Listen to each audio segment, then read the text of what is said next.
internautes, bienvenue à notre émission Plateau charismatique où je reçois pour vous l'apôtre Jean-Paul Bernada et son épouse Geneviève. Donc l'apôtre vient ce soir avec son épouse pour nous parler de la révélation du Saint-Esprit. Donc effectivement, nous sommes dans une période de fête, puisque c'est la Pentecôte. C'est une période où nous voulons parler de l'Esprit de Dieu, où tout le monde attend ce qui nous a été promis, c'est-à-dire la venue du Saint-Esprit dans sa puissance. Donc, bonjour apôtre. Bonjour à vous et bonjour à tout le monde. Bonjour Geneviève. Bonjour. Voilà, donc bienvenue sur le plateau charismatique. Je vais vous laisser donc introduire. Tu commences ? C'est ma femme qui va commencer au début. Voilà, donc on va parler du Saint-Esprit pendant quelques minutes. Donc, qu'est-ce que c'est que le Saint-Esprit? Qui est le Saint-Esprit? Le Saint-Esprit, c'est le souffle de Dieu, c'est sa vie. Il est inséparable du Père et du Fils. En hébreu, on dit rouar. C'est la rouar, c'est féminin en hébreu. Le Saint-Esprit est féminin. Dans l'Évangile selon Jean, au chapitre 4, verset 24, il est dit « Dieu est esprit », c'est-à-dire que l'esprit, c'est Dieu. C'est la personne de Dieu qui est venue sur la terre. C'est la personne divine qui a remplacé Jésus. Quand Jésus est monté au ciel à l'Ascension, on a fêté ça il y a quelques jours, il nous a envoyé le Saint-Esprit pour le remplacer, c'est-à-dire la personne divine de Jésus est partie et maintenant nous avons la personne divine du Saint-Esprit qui est sur terre et qui est, on va même voir qu'il est en nous pour ceux qui croient. C'est l'Esprit qui a rempli Jésus pendant toute sa vie comme être humain.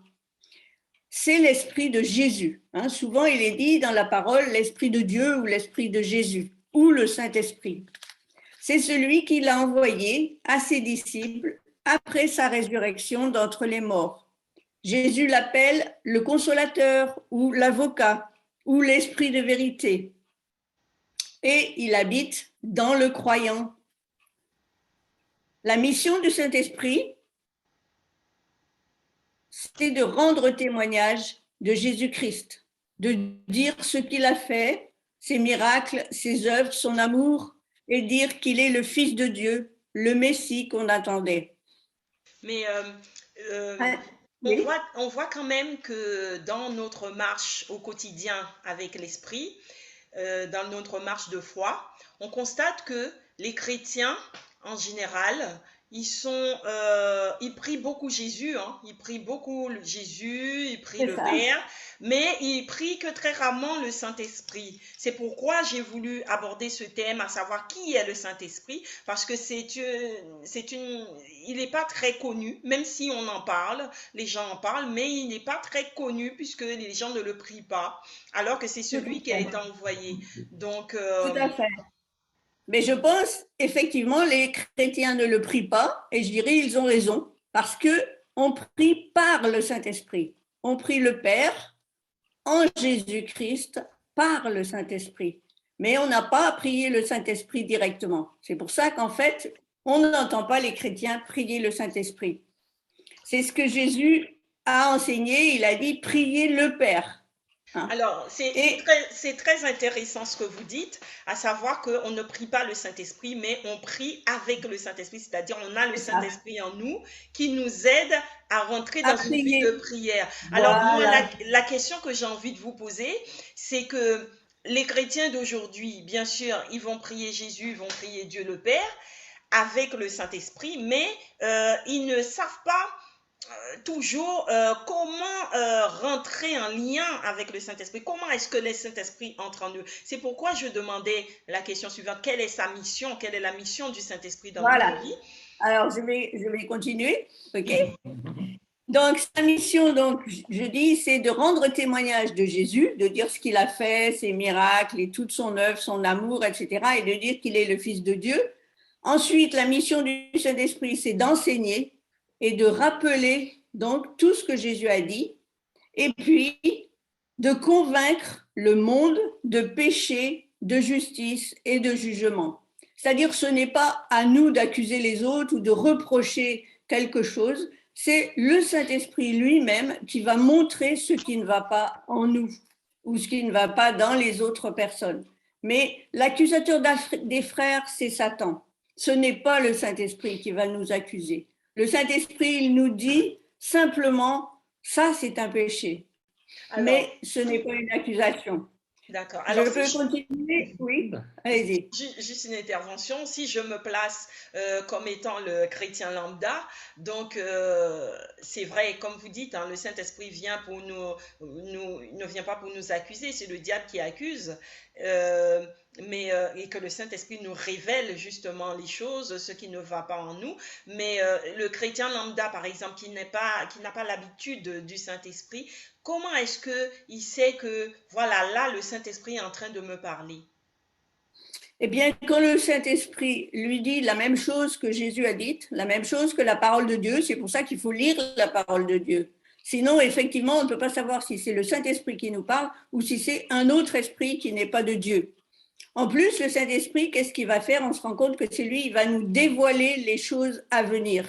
Il va nous révéler des choses que nous-mêmes, comme humains, on ne peut pas découvrir. Donc, c'est un révélateur de Dieu, en fait, de tout ce qui concerne Dieu. C'est pour ça qu'il y a des prophètes qui prophétisent donc par le Saint-Esprit.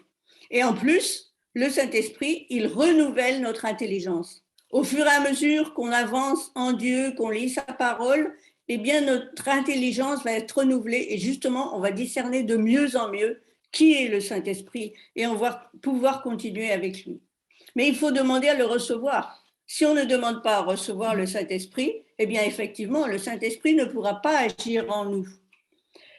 Et comment reçoit-on le Saint-Esprit? C'est très simple. Il suffit de croire en Jésus-Christ, Fils de Dieu. Si on croit que Jésus-Christ est Dieu, eh bien, le Saint-Esprit vient immédiatement en nous. Il n'y a pas besoin d'autre chose.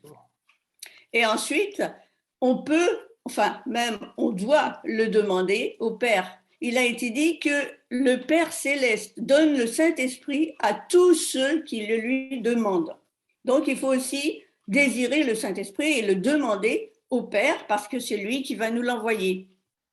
Et le Saint-Esprit, il vient aussi et il agit de plus en plus quand on écoute la parole de Dieu.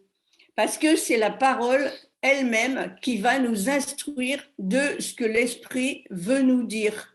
L'Esprit va nous faire comprendre ce que Jésus a voulu dire à ses disciples parce que il vient, quand on l'a reçu, il habite en nous et on devient le temple du Saint-Esprit. Mais parfois, il y a des obstacles qui nous empêchent donc de recevoir pleinement ce Saint-Esprit. Et là, je vais passer la parole à mon mari qui va continuer. D'accord. D'abord, une chose sur laquelle je voudrais revenir, c'est vrai que celui qui croira et sera baptisé sera sauvé. Bon, celui qui croira, et ma femme a dit, celui qui donne sa vie à Jésus. Je suis étonné de voir que beaucoup de chrétiens n'ont jamais fait cette démarche de donner leur vie à Jésus. Oui. Beaucoup de chrétiens n'ont jamais donné leur vie à Jésus à haute voix. Et c'est quelque chose que... Est-ce qu'on peut expliquer un peu aux chrétiens ce que signifie donner sa vie à Jésus? Donner sa vie à Jésus, c'est décider d'abandonner tout ce que le monde nous donne comme choses qui ne sont pas la gloire de Dieu. Hein, je pense à la gloire humaine, à beaucoup de choses qui sont faites actuellement, et malheureusement, on voit des tas de choses qui ne vont pas. Et donc, de tout abandonner pour dire, Seigneur, je te donne ma vie. Moi, je sais que, par exemple, dans mon cas, quand j'ai donné ma vie au Seigneur, je faisais de l'athlétisme, je faisais beaucoup de choses, j'ai tout abandonné pour suivre simplement le Seigneur. Et tout ce qui me faisait, tout ce qui me rehaussait, tout ce qui m'encombrait spirituellement et psychologiquement, je l'ai déposé pour pouvoir suivre le Seigneur. Il faut le dire à voix haute. Pardon ? Il faut le dire à voix haute. Oui, et ça, quand je dis donner sa vie au Seigneur, c'est dire, Seigneur, je te donne ma vie. Beaucoup de chrétiens ne l'ont jamais fait. Et comment les chrétiens peuvent-ils savoir que Jésus a pris leur vie s'ils ne l'ont pas donné? C'est cela. Si vous me dites, je vous donne quelque chose, je saurais que vous me l'avez donné si vous me le dites. Sans ça, je ne pourrais pas le savoir. Voyez, donc, c'est important de faire la démarche. C'est cela. Donc, la démarche, c'est de pouvoir, dans la prière, dans la foi, dire à Jésus, je te donne ma vie. Et une fois qu'on lui a dit ça, c'est au travers, comme disait la sœur Geneviève tout à l'heure, que dans la lecture de la parole, c'est de pouvoir appliquer ce que Jésus nous dit dans sa parole. C'est une manière de lui montrer qu'on marche avec lui. C'est bien ça. Alors, il y a quand même aussi un deuxième point qui est important, c'est celui qui croira et sera baptisé. Donc, on peut dire Seigneur, je te donne ma vie, mais il faut aussi passer par les eaux du baptême. Comme on dit quand on plonge quelqu'un par le baptême par immersion, on dit qu'on le plonge dans la mort du Christ, on le fait mourir au péché pour renaître en Jésus. Donc c'est un deuxième point qui est indispensable aussi pour recevoir le Saint-Esprit en soi. Je ne dis pas la puissance du Saint-Esprit, je dis le Saint-Esprit en soi. On verra tout à l'heure que c'est différent. Donc on est déjà dans la question, comment intervient-il en nous? Voilà. Mais quand on a donné sa vie à Jésus et qu'on a fait reçu le baptême, le baptême d'eau, je veux dire, on a l'esprit en nous. Beaucoup de chrétiens qui ont fait ces deux pas-là ont l'esprit en eux, mais ça leur sert à rien. Voilà, c'est-à-dire que Jésus a soufflé. Oui, Jésus. J'allais dire que l'esprit donc est en eux, mais il n'est pas encore activé en eux parce qu'ils n'ont pas encore activé leur foi. Donc il n'agit pas encore. Voilà, comme Jésus a fait, il a soufflé à ses disciples, il a dit recevez l'esprit. Donc on peut dire ils ont reçu l'esprit puisque c'est Jésus qui leur a soufflé dessus pour qu'ils rentrent. Ça leur a servi à rien sur le moment. Ça les a simplement entraînés à s'enfermer dans la chambre haute à Jérusalem en attendant que ce qu'ils avaient reçu sorte à l'extérieur. Quand on parle de baptême dans l'esprit, comme la Pentecôte, il y a un terme qui est employé dans d'autres églises, c'est effusion de l'esprit, c'est-à-dire que l'esprit sort de nous. Tant qu'il est en nous, ça ne sert pas grand-chose. Il faut qu'il sorte. Et c'est ce qui se passe le jour de la Pentecôte qu'on va célébrer du Voulant, là. C'est que l'esprit qui était dans les disciples est sorti de manière puissante et extrême, j'oserais dire, quoi. Donc, donner sa vie au Seigneur. 2, passer par les eaux du baptême. Et 3, recevoir justement cette effusion de l'esprit, c'est cette sortie de l'esprit au travers de nous. Voilà. Mais je crois qu'il y a dans les Saintes Écritures, on a vu un passage où ces hommes ont été, ils n'étaient pas encore passés dans l'eau du baptême, mais ils avaient été baptisés par l'esprit parce qu'ils avaient accueilli la parole. Ça me fait penser à cette histoire, je ne l'ai pas cherchée, mais ça m'est venu pendant que vous parlez. Oui, c'est dans le livre des Actes au chapitre 10, c'est quand Pierre va chez Corneille, le centenier romain. Voilà, c'est ça. Voilà, et donc Pierre dit, peut-on refuser le baptême d'eau à ceux qui ont reçu l'esprit? Oui. C'est vrai que c'est une démarche qui arrive aussi, mais ce n'est pas la démarche la plus courante. La plus courante, c'est vraiment de faire tout ce cheminement-là pour recevoir l'esprit de Dieu. Maintenant, Dieu agit aussi, il n'y a pas de mode d'emploi du baptême dans l'esprit ou de la puissance du Saint-Esprit, quoi. Voilà. Et donc ça, c'est... Oui, continue. Allez-y. Parce que j'allais poser une question, mais je vous laisse terminer. Non, c'est bon, poser la question, allez, c'est bon. Non, j'allais dire donc, une fois qu'on est passé dans l'eau du baptême et donc qu'on a accepté Jésus dans notre vie, comment est-ce que le Saint-Esprit qui vient habiter en nous, comment est-ce qu'il intervient en nous?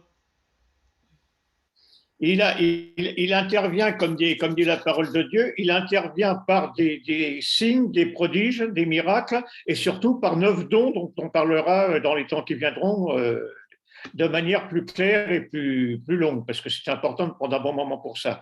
Mais le Saint-Esprit agit par des actions qui sont très précises, qui sont citées dans la parole de Dieu. Maintenant, il faut voir... Oui, j'allais vous demander... quelqu'un, par exemple, est-ce qu'on peut être baptisé? Parce que la parole de Dieu nous dit que l'un des signes importants qui prouvent qu'on a été baptisé du Saint-Esprit, de son feu, c'est le parler en langue. Parce que dans la chambre haute, ils se sont tous mis à parler en langue. Mais aujourd'hui, j'ai envie de vous demander, est-ce qu'on peut être baptisé du Saint-Esprit et sans avoir le parler en langue? Oui, tout à fait.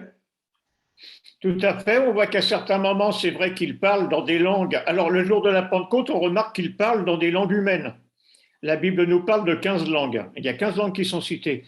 Mais l'apôtre Paul, un peu plus loin, dans l'un Corinthiens, dit qu'il y a le parler en langue humaine et le parler en langue des anges, Oui. qui est complètement différent. Voilà. Mais on voit dans d'autres passages de la parole de Dieu, où je pense par exemple dans l'Ancien Testament, dans le livre des Nombres, quand le Saint-Esprit tombe sur les 70 anciens d'Israël, il n'est pas dit qu'ils se mettent à parler en langue. Ils disent qu'ils prophétisent à ce moment-là. Ils reçoivent le nom de prophétie. On voit qu'à plusieurs endroits, ceux qui reçoivent le baptême dans l'Esprit se mettent à prophétiser. D'autres se mettent à parler en langue et même à certains endroits, d'autres font les deux. Voilà. Mais ceux qui disent que le baptême, le parler en langue, c'est le signe initial du baptême dans l'Esprit, c'est totalement faux. C'est un signe. C'est un des signes. Alors, c'est important. Voilà. Dans la parole de Dieu, c'est parler en langue et prophétie. Alors, c'est important de le préciser parce que c'est vrai que ça peut être frustrant pour un chrétien qui cherche qui pense être baptisé du Saint-Esprit, mais parce qu'il ne parle pas en langue et qu'on dit oui, mais si tu ne parles pas en langue, c'est que tu n'as pas été baptisé. Donc, ça peut être frustrant pour le chrétien. Donc, je pense que c'est important de le surligner.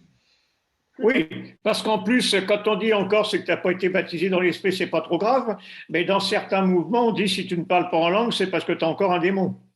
Ça se dit aussi souvent. Donc il faut déculpabiliser une personne qui ne parle pas en langue parce qu'elle peut prophétiser. Elle peut prophétiser aussi. Et même si elle ne prophétise pas, elle peut avoir un des 9 dons donc, qui seront évoqués dont Paul a parlé dans 1 Corinthiens 12. Si la personne a des visions, si la personne manifeste un des 9 dons, ça veut dire qu'elle a été baptisée dans le Saint-Esprit. Et ce n'est pas uniquement le parler en langue qui montre qu'une personne a été baptisée du Saint-Esprit. D'accord. D'accord. Donc c'est intéressant de voir ça. Donc on voit que par là, qu'il y a diverses manières dont le Saint-Esprit peut agir en nous. Déjà, il arrive par le baptême de l'Esprit, où on voit que quand Jésus a été baptisé, il est descendu comme une colombe sur lui, qu'il a reçu l'Esprit. C'est ainsi que nous aussi, baptisés, nous recevons le Saint-Esprit. Mais qu'ensuite, vous avez dit une chose importante, c'est que vous avez dit on peut recevoir le Saint-Esprit, mais il n'agit pas encore en nous. C'est-à-dire on n'a pas encore la puissance. Et donc, c'est quand arrive la Pentecôte qu'arrive aussi la puissance. Mais est-ce que pour le chrétien d'aujourd'hui, parce que autrefois dans les Saintes Écritures, on nous dit que les 12 apôtres attendaient dans la chambre haute pour recevoir la puissance de l'Esprit. Ensuite, ils ont agi. Ils étaient les pionniers, on va dire, dans la foi, de porter la parole. Oui. Voilà, de porter la parole. Mais nous, aujourd'hui, nous chrétiens, est-ce qu'on doit attendre le jour de la Pentecôte pour être baptisés du feu de l'Esprit? Pas du tout. Heureusement, non.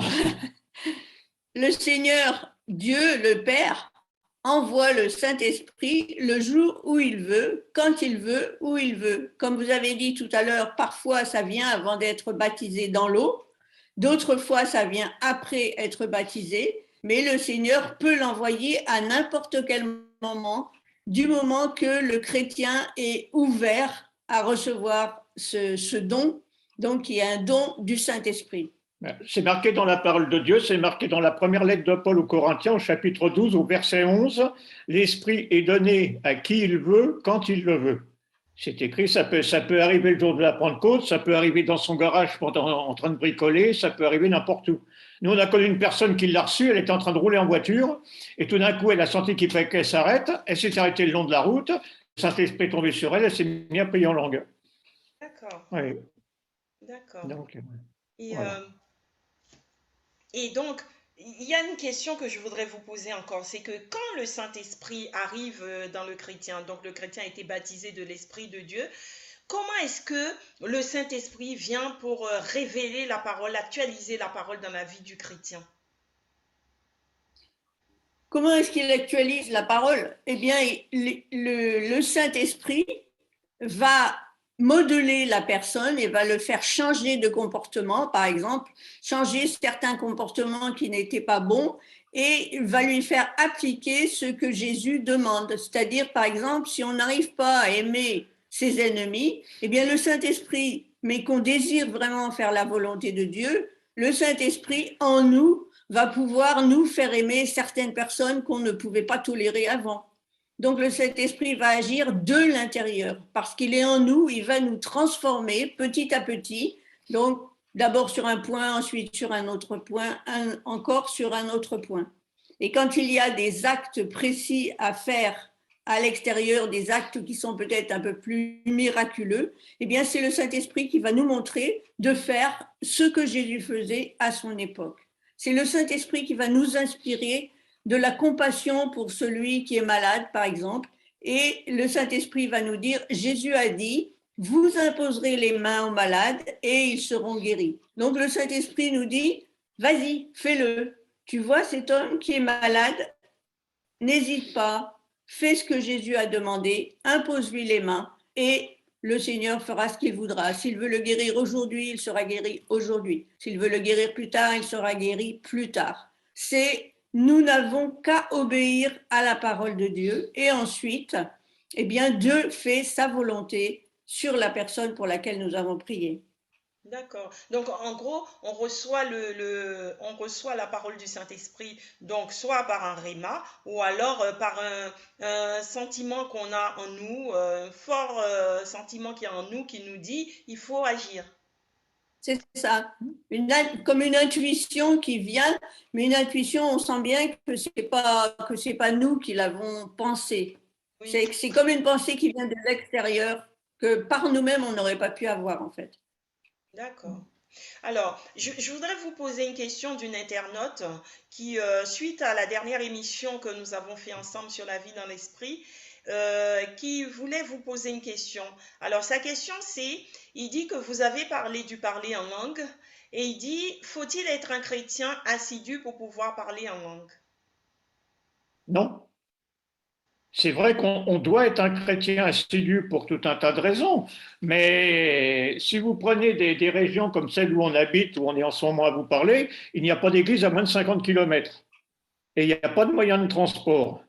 Donc, pour être un chrétien assidu, faut vraiment faire des efforts terribles. Et il y a des moments où il est impossible. Ah bon, Dieu merci, maintenant il y a les réseaux sociaux comme ce soir et tout ça qui permettent d'être un peu plus assidu. Mais il y a des moments où il est absolument impossible d'être assidu. Ou quand on est au fin fond d'un pays d'Afrique ou quoi que ce soit où il n'y a aucune église et tout, le problème, l'intérêt, c'est d'être assidu dans son cœur. C'est le plus important. Non, mais il n'y a pas. C'est vrai qu'on il est important, on dit qu'un chrétien seul est un chrétien perdu. Maintenant, il y a des moments où il n'est pas toujours possible d'être. On l'a vu pendant le confinement. Les gens ne pouvaient pas être assidus, ils étaient enfermés chez eux. Et pourtant, le Saint-Esprit agit avec puissance au travers de beaucoup.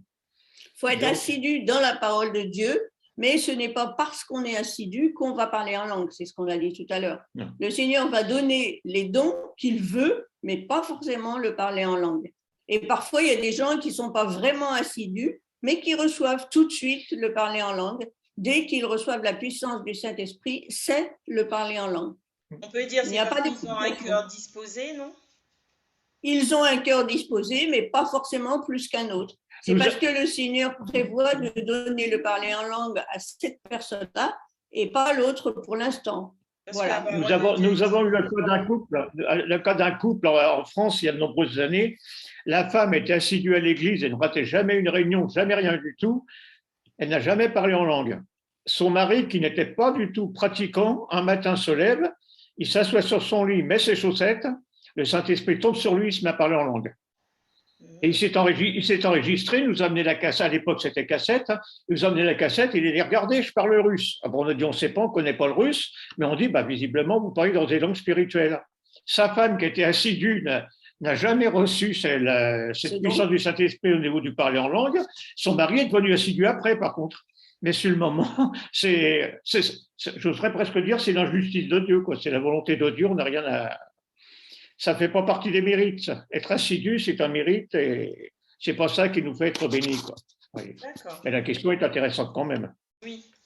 Et je posais la question aussi, qu'en est-il de la liberté de l'homme, dans le sens où on dit que c'est le Saint-Esprit, on doit passer par le Saint-Esprit dans tout ce que l'on fait. On ne peut pas, le chrétien ne peut pas faire des choses de sa propre volonté, mais il doit passer par doit demander au Saint-Esprit, doit avoir l'accord du Saint-Esprit. Donc, c'est pourquoi que cette question me vient, mais qu'en est-il de la liberté de l'homme? Ah ben, l'homme est tout à fait libre. L'homme est libre de se fatiguer s'il le veut, de faire des efforts inutiles s'il le veut. Le problème, c'est que c'est vrai qu'on peut faire en tant que chrétien beaucoup de choses sans le Saint-Esprit. On peut agir, on peut prêcher, on peut évangéliser, on peut faire tout un tas de choses. Mais le problème, c'est qu'on finit par se fatiguer. Parce qu'on va dans tous les sens, on court dans tous les sens, on essaye de parler à tout le monde, on essaye. Et à la fin, j'ai connu beaucoup de chrétiens qui ont fini en dépression parce qu'ils faisaient ce qu'on appelle de l'activisme. Tandis que si on fait les choses par le Saint-Esprit, bah, Seigneur, où est-ce que. Moi, je me rappelle d'un homme qui travaillait pour l'armée, et tous les matins, il se levait, il priait, et il demandait au Seigneur combien il devait emmener de petits évangiles, les petits évangiles de Jean, les petits livres, tout ça. Et il disait, Seigneur, je dois en emmener combien aujourd'hui? J'ai suivi cet homme pendant plusieurs semaines, j'ai toujours été étonné. Il ne ramenait jamais un évangile le soir et il lui manquait jamais un évangile. Il recevait par l'Esprit de Dieu le nombre de personnes à qui il aurait à parler aujourd'hui. Et c'est vrai qu'il travaillait dans un milieu où il y avait plusieurs centaines d'ouvriers. Donc, il aurait pu dire, après, je vais parler à tout le monde. Non, il disait, Seigneur, combien aujourd'hui? 2, d'accord. 15, d'accord. Mais il ne marchait uniquement que parce qu'il recevait du Seigneur tous les jours. D'accord. Ça s'appelle marcher avec le Saint-Esprit, marcher par l'Esprit, mais ça veut dire accorder notre volonté à la volonté de Dieu. Mais notre volonté joue, notre liberté joue. Si aujourd'hui on n'a pas envie de marcher par l'Esprit, eh bien on ne marchera pas par l'Esprit. On est libre à tout moment de marcher sans l'Esprit ou de marcher avec l'Esprit. Et bon, vous comme moi, je suppose, c'est à certains moments, simplement on n'y pense pas. C'est pas qu'on ne veuille pas marcher sans le Saint-Esprit. Mais à certains moments, on décide des choses tout seul, sans demander la volonté de Dieu par le Saint-Esprit. Et donc, eh bien, on va souvent à l'échec. Mais notre liberté est toujours là. Le Seigneur nous a créés libres et nous aurons notre liberté toujours et chaque jour, chaque seconde de notre vie. D'accord. D'accord.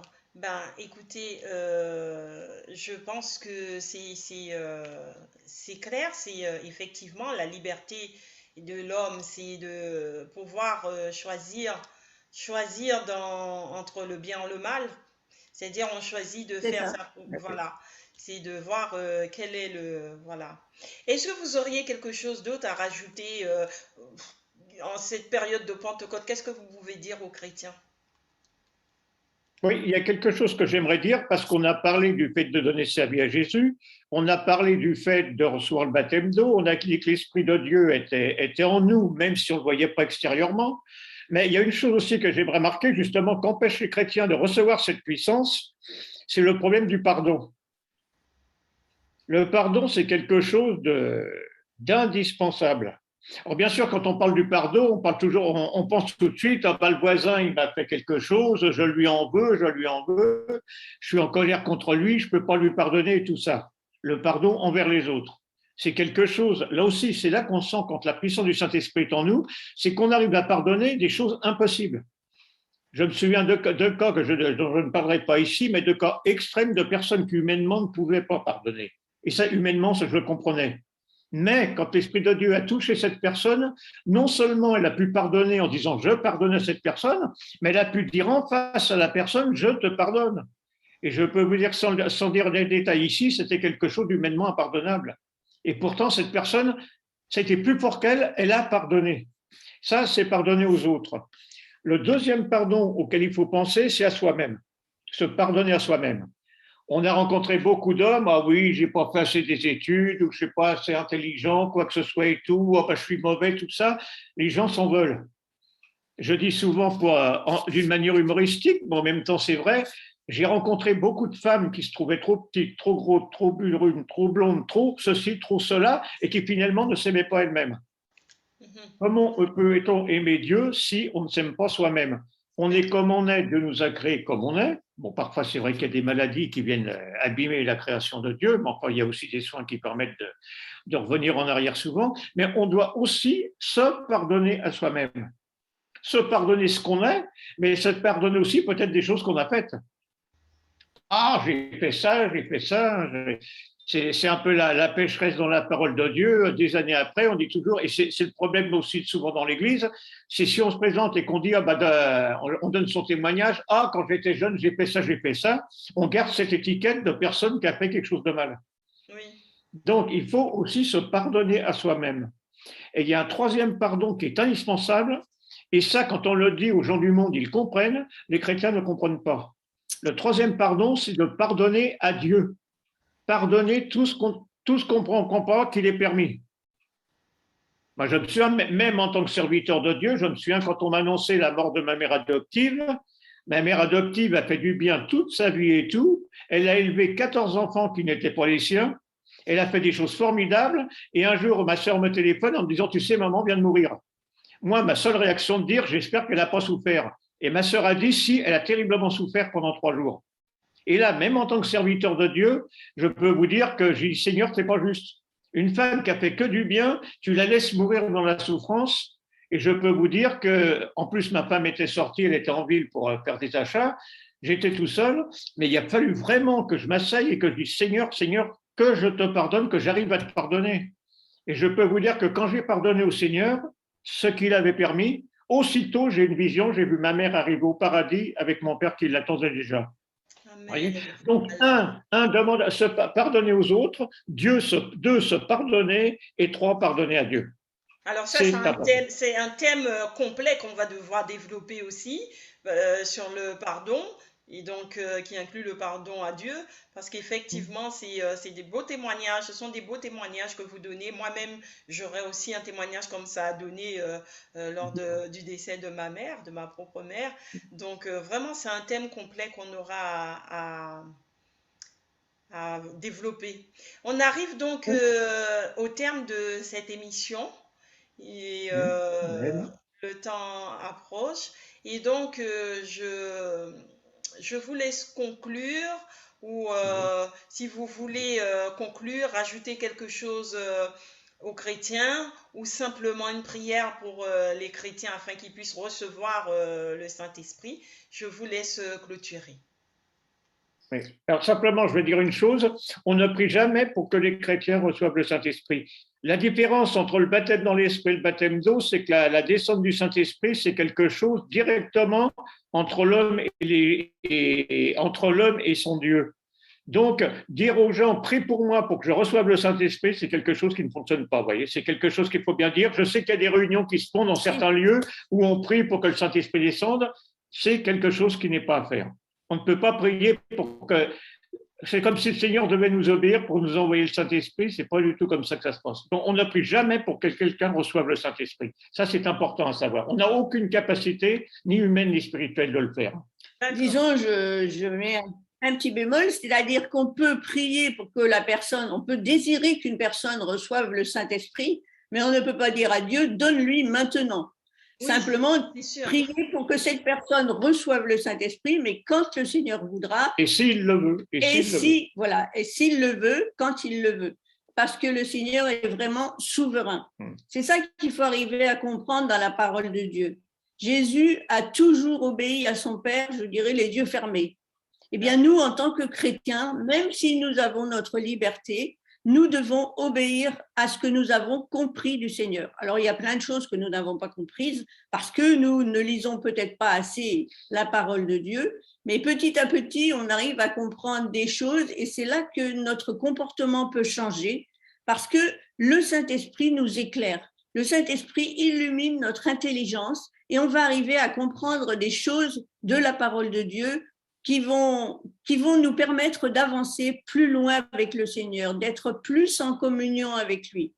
Et je crois qu'il faut désirer cette puissance du Saint-Esprit, il faut la demander, comme on a dit tout à l'heure, le Père va donner le Saint-Esprit à ceux qui le lui demandent. Ceux qui désirent vraiment être en communion avec Dieu, eh bien Dieu ne va pas leur refuser son esprit, parce que c'est l'esprit qui nous fait devenir enfants de Dieu. Et nous serons adoptés par Dieu. Donc, une fois qu'on sait qu'on est enfant de Dieu, eh bien, on est, je dirais, sécurisé.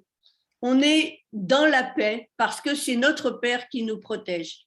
Voilà, donc, eh bien, on peut peut-être prier pour que tous ceux qui écoutent et tous ceux qui écouteront un jour puissent vraiment recevoir le Saint-Esprit s'ils ne l'ont pas encore reçu. Que cette puissance du Saint-Esprit puisse descendre sur tous ceux qui sont chrétiens et même sur ceux qui ne sont pas encore chrétiens, pour qu'ils puissent parler de Jésus, pour qu'ils puissent témoigner de sa vie et de témoigner qu'il est le Fils de Dieu et que tout est possible par lui et en lui, par le Saint-Esprit.